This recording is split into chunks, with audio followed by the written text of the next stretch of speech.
शिवस्वामी देवताभ्यो नमः। ओम घोरेभ्यो घोरेभ्यो घोर घोरतरेभ्यः सर्वेभ्यो सर्वेभ्यो नमस्ते अष्टरुद्ररूपेभ्यः। ओम सहस्रशीर्षः पुरुषः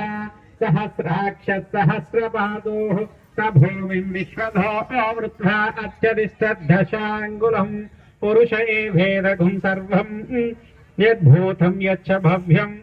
उदामृतत्वशेषानः यदन्धेनातिरोहते एतावानस्य महिमा अदोऽध्यायः कुञ्च पुरुषः पादो अस्य विश्वः भूतानि त्रिपादस्यामृतं दिविः त्रिपादोऽध्वामधैर्पुरुषः पादो अस्य भवात् पुनः तथो विश्वघ्नुविग्रहमतो शासनः नशने अभिः तस्माद्विराडजायताः विराजो अधिपुरुषः प्रजातो अक्षरिष्यदाः पश्यः आद्भूमिमधो पुरः यत्पुरुषेण हविषा देवा यज्ञमदन्वदाः वसन्तो अस्या सीधा आज्यं ग्रीष्म इद्मश्य